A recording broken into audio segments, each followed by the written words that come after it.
Welcome back to the Real News Network. I'm Paul Jay, and this is Reality Asserts Itself. We're continuing our series of interviews with Rania Masri. Rania is an outspoken critic of the Obama administration's push for military intervention in Syria. She teaches environmental science at the University of Balamant in Lebanon, and you can see more of her biography underneath the video player on our page, but we are running out of time, so we're going to get right to the next part of the interview. Thanks for joining us again. Thank you. So earlier in the interview, you said the only state that you would use the word enemy for is Israel. Yes. You mean the only state in the world? Yes. Why? Not that I consider all other states to be friends and comrades, mind you. Okay, but you reserve the word enemy for the Israeli state. Yes. Why? It is a foreign entity. It is a state that has been founded upon ethnic cleansing and genocide and apartheid, and it is quite personal because they've done that on an area that I consider to be part of my nation and a people that I consider to be my own. There are other places in the world you can find states that have occupied other states. Yes, we can look at the United States. That was an example of ethnic cleansing and genocide to a much larger degree. We can look at Central America and South America, where we've had massive crimes of genocide and slavery and economic warfare and so much. I mean, so much. And when I grew up thinking that it was only us, only, we the people of that particular region that had suffered, I actually felt more hope with that level of exceptionalism. But when I started reading Eduardo Galeano and reading others and discovered that we were no exception to horrors, that actually gave me a great deal of sadness and despair. And misery does not love company when it comes to oppression. So then why do you reserve that word just for the Israeli state? And let me tell you why I think it matters. Yeah. Even if purely from a strategic point of view, do you think it's possible for Palestinians to achieve their rights if there isn't some kind of split in the Israeli population? You mean a two-state solution? Whether it's two states, one state, whatever the Palestinians decide is in their interest, and it seems to me either of the two choices are up to the Palestinians to make. I know there's a growing amount of support for a single-state solution. If they decide it should be one person, one vote, they have a right to say that. Yes. If they decide it's two states, it's their business as well.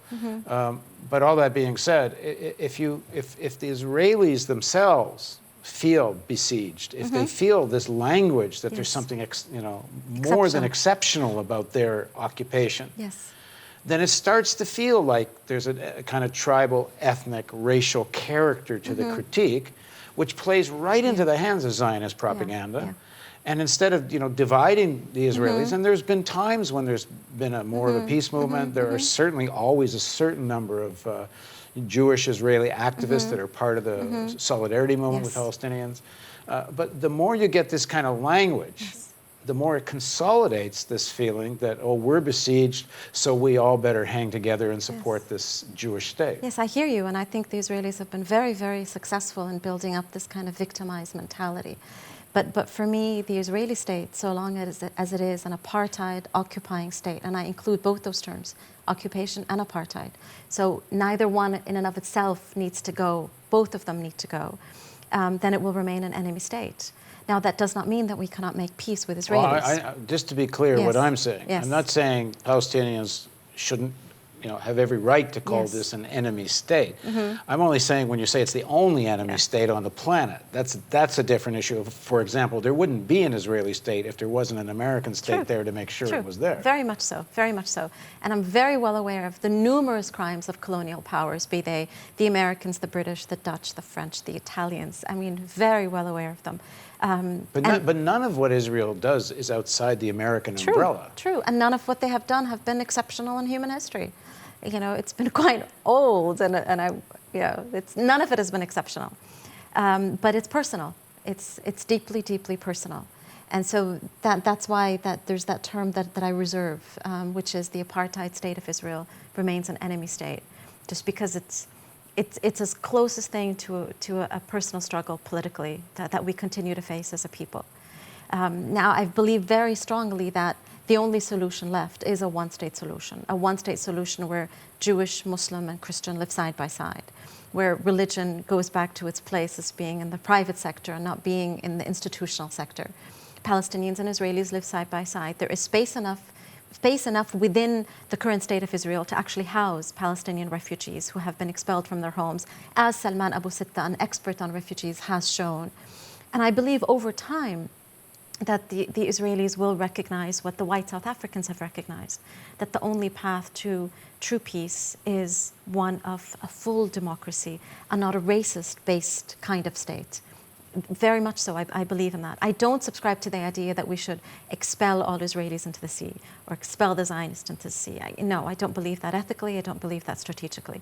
And there are Israelis that I consider to be comrades, namely Ilan Pappé, for example, who is a marvelous historian and a marvelous individual, and I would consider him a comrade, yes. Even though he is an Israeli, I would consider him a comrade.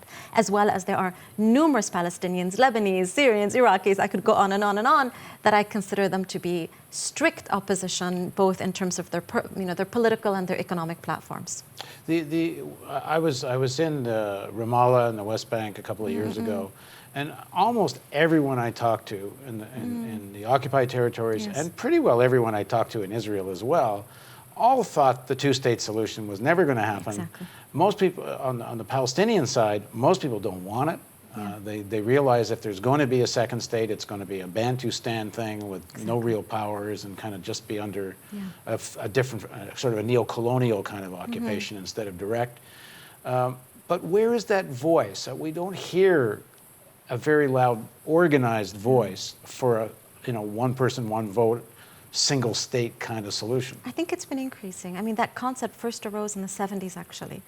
Yasser Arafat actually proposed it back in the 70s, and then he dropped it. So it was first born then. And over the past 5 to 10 years, I would argue that we have seen a larger and larger group of both Palestinians and Israelis who are calling for a one-state solution.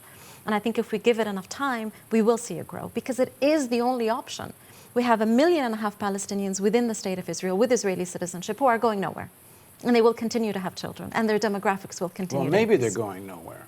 Well, I mean, unless they enforce forced transfer and forced expulsion. If you listen to Lieberman, who was the foreign minister, and you look at his plan for the two-state solution, it winds up like the map goes like this to try to put as many Palestinian Israeli villages into the West Bank, and then keep the settlers and bring them back into Israel.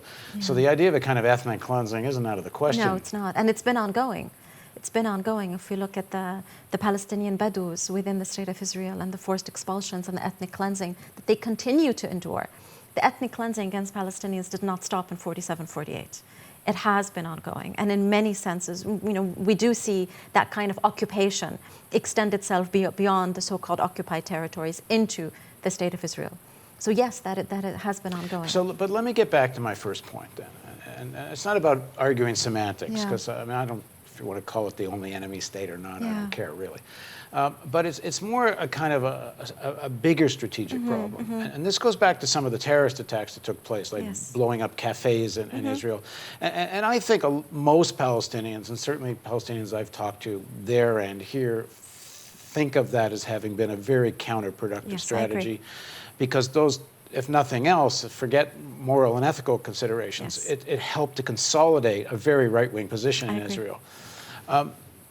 But you still, I mean, when I was over there recently, I know it's hard because, and I have to say, as much as I know about the situation, I was still taken aback at the level of racism in Israel.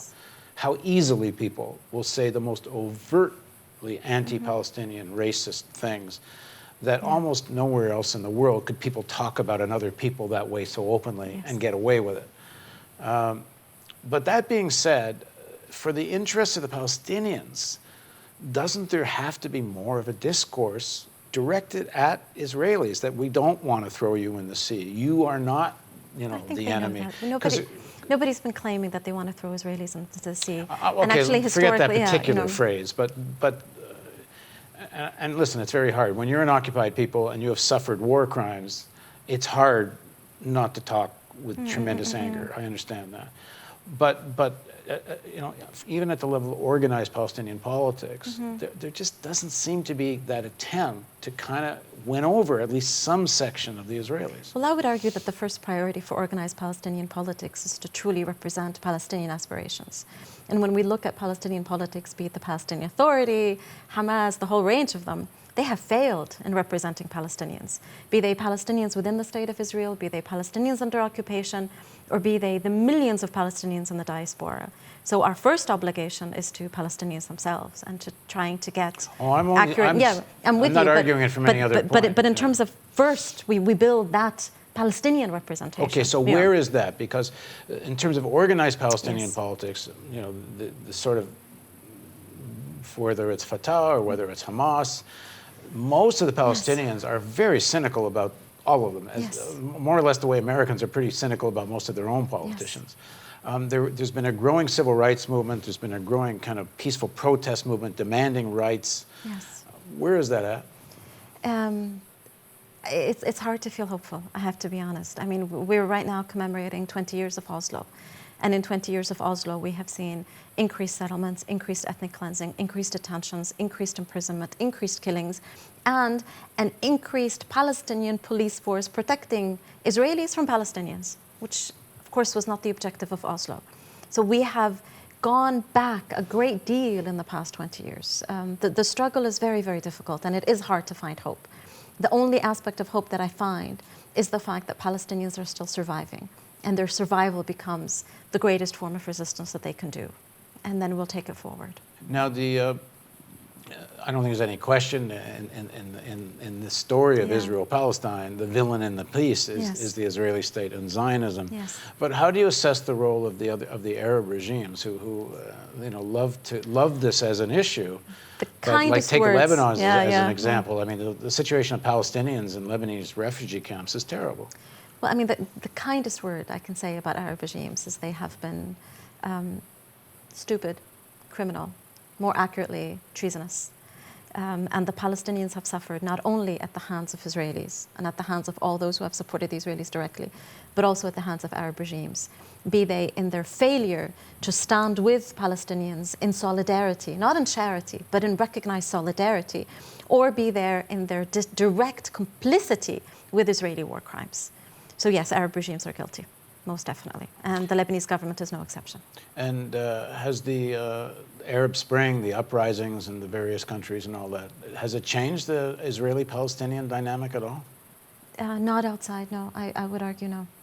In Egypt, not at all. In Lebanon, not at all. Well, now in Egypt, it perhaps might even be worse than it was earlier in the revolution. Now it is worse. But even under Morsi, it was worse. Under Sisi, it's definitely worse.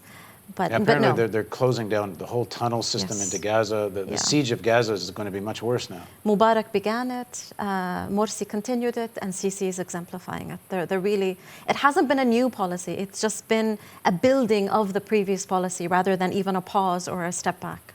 So no, when I look at it, how has the Arab uprising, so to speak, helped the Palestinians? It hasn't. How has it helped them within the land of Palestine? That's up for question. There seems to be a desperate need, and it's not just true of the Middle East. I think you could say this globally, but because of the level of struggle is so intense in the Middle East, for some new kind of political leadership. And you kind of see signs of it with some of the young activists, some of the people involved in the boycott movement, and some of the civil rights movements that's been happening in Palestine, and you say, pieces of it, sort of. But no kind of thing has really emerged with a cohesive political vision that people can fight around. I agree. And we're all romanticizing this idea of a leader that will step in and be the hero and we'll follow him or her.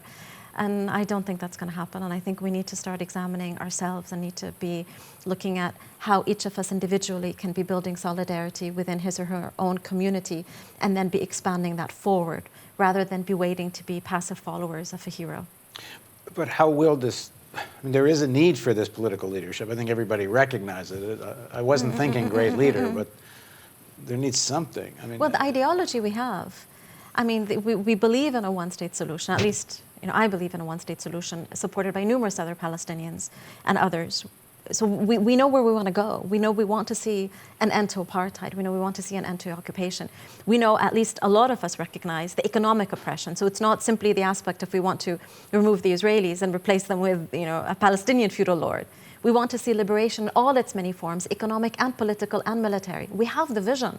The question is, how do we build the road to that vision? How do we implement it? Many of us consider BDS to be one pathway, not the only pathway, and this is critical. Boycott, divestment, sanctions, to be one pathway, to be focusing on cultural, but athletic, diplomatic. That's still primarily focused externally. It doesn't Yes. solve a domestic political problem. Yes. I think we need to be looking at decentralized struggles. Given the centralized struggle itself being so problematic because of the leadership, how do we decentralize the struggle and build local communities and work our way forward? I mean, there will be Palestinian elections. Has there been an attempt? I'm not aware of it. Has there been an attempt to form another force that can run in the elections? Not that I'm aware of. Not that I'm aware of. And there's sometimes pockets of hope that arise, but we're still dealing with political parties that are still fighting over their piece of the pie, rather than a popular leadership that recognizes the whole pie needs to be changed. Okay, to be continued. Thanks very much. My pleasure, thank you. And thank you for joining us on the Real News Network. And this is to be continued. Rania's running off to another speaking event, but we'll either continue this while she's in Beirut, or we'll find some way when she comes back. As always, on Reality Asserts Itself, if you have some questions that you'd like to ask Rania, email us and we will send them to her. And we can either do it by webcam from Beirut, or, I mean, that will probably be what we do. Yeah. And we'll do a session just dealing with viewer questions.